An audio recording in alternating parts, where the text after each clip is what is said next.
Yeah, you know, mate. Yeah, I've been bitten by a dog on it. Oh, really? Yeah. I've seen a lot of weird injuries, but that's the worst. It's first thing in the morning. I'm down South Bondi. I'm cruising around in the Rhino. And I noticed out of the corner of my eye a couple in an area that they shouldn't have been in. Bondi Central, it's Blue Rhino. Pretty good chance of going in for 2 kids here. Yeah, boys are on the way, mate.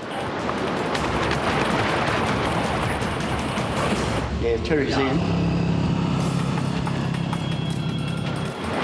As I'm paddling out, I notice the two of them locked together, and that's a common thing because one usually tries to save the other.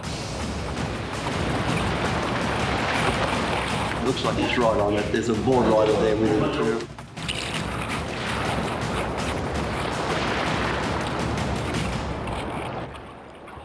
The first thing I noticed once I got him onto the board to do the return to shore was that he was without his boardies.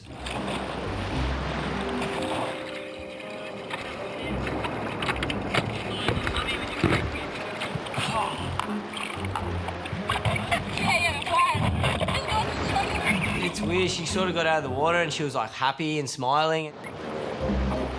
Losing your boardies is one thing, but this guy was an extraordinary pain. It was a head scratcher until I sort of got him to shore.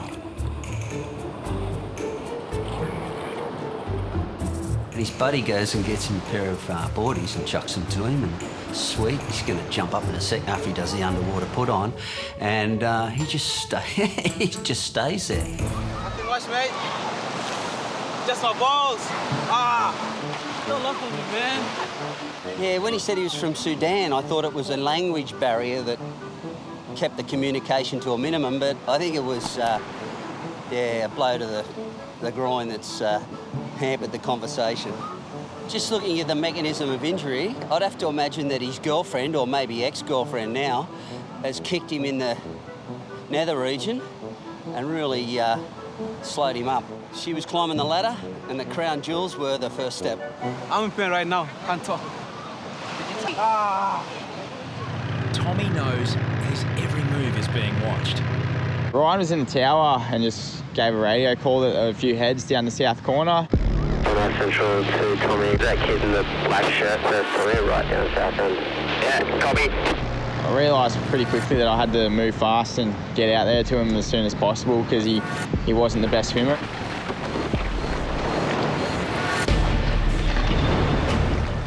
Tommy's in.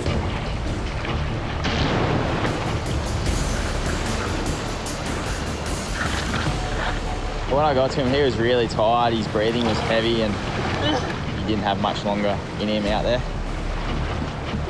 When you get people on the board, you tell them lay on your belly, face the front, and every now and then, like a little skinny kid like himself, I was like, just lay on your back, that'll do.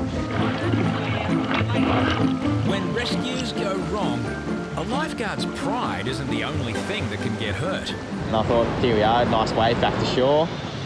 Then he sits up, which caused a nosedive. And this resulted in me getting a rescue board straight to the balls.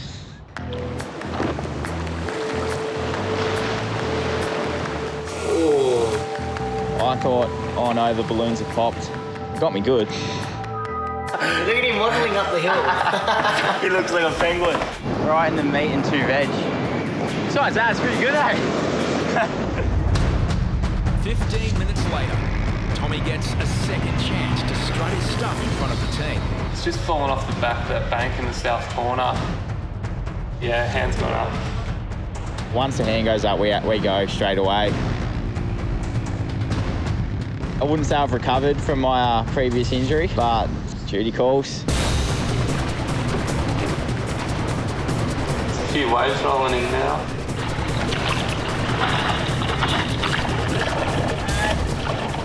Got to the patient and I realised he's a big bugger. So I got him on the board. He's got him now. And started paddling back, and here comes a wave, and I thought, beauty, straight back to shore. Probably about half a second before the wave hit, I thought, oh, this guy's a bit far forward, actually. In his quest to master the board rescue, Tommy invents a technique of his own. I hit the water and surfaced, and my first thoughts was, how the hell did I just do that? And I just felt this slow motion lift like the aircraft taking off. I was up near the helicopters doing their tour guides around Bondi. I was pretty high, but what goes up must come down. Wait a little bit. If you want to go up to the tower, you can walk up there and get some eyes. Yatesy's on the front line. As bluebottles swarm the beach, their victims are swarming the tower. It's been mayhem. We've gone for 8 bottles of Stingos and about 50 litres of ice. I've got to go. I'll be back in a second. Bluebottles can find their way into the most private places. Old Tucker here's been stung right in the meat and 2 veg. Up your board shorts? Yeah. Did you pull it out? Yeah. I'm not going to spray it for you down there, but you can if you want. Yeah. Put it right in there. Oh, yeah. And you got a girlfriend? No. Oh, that's all right then. I was going to say, if you had a girlfriend, you'd be out of action tonight. I'm lucky. Paramedics are responding to a routine incident when H bursts in. The man with him believes life, as he knows it, may be over. Yeah, you go, mate. Yeah, I've been bitten by the dog on it. Yeah, no, you're right. That's pretty bad, too. I saw this guy come shuffling towards me, and the next minute he's just gone, I've just been bitten on the beep, beep, beep by a dog. Imagine his poor girlfriend or poor wife. She won't be getting any love for a bit. That's the worst thing that could ever happen to a man. How? Why? What was going on? He was very lucky that there was intensive care paramedics that are already in the tower that had just treated a patient, and they said it was the most horrific thing that they've ever seen.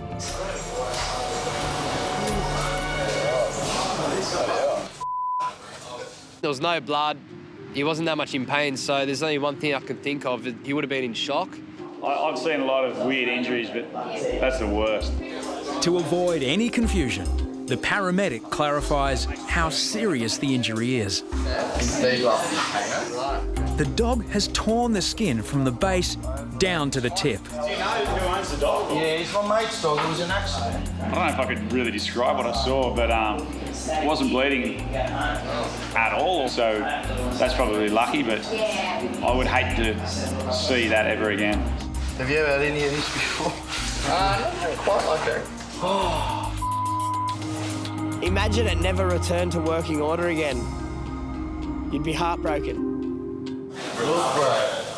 Paul's mate doesn't help the situation. I just hope you can fix it. I'll be able to fix it. Yeah, fix it easy. Just you're not waiting to have sex for a while. I'll tell you that right now. As long as I can have it one day again. That's bad, mate. Dog beating on the cup. There's a lot of Chinese whispers of how it really did happen.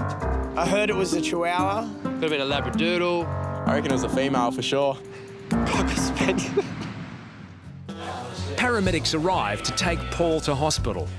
No one misses out on inspecting the injury themselves. I've seen the pictures of the aftermath and after surgery, and he's bloody brave, that's for sure.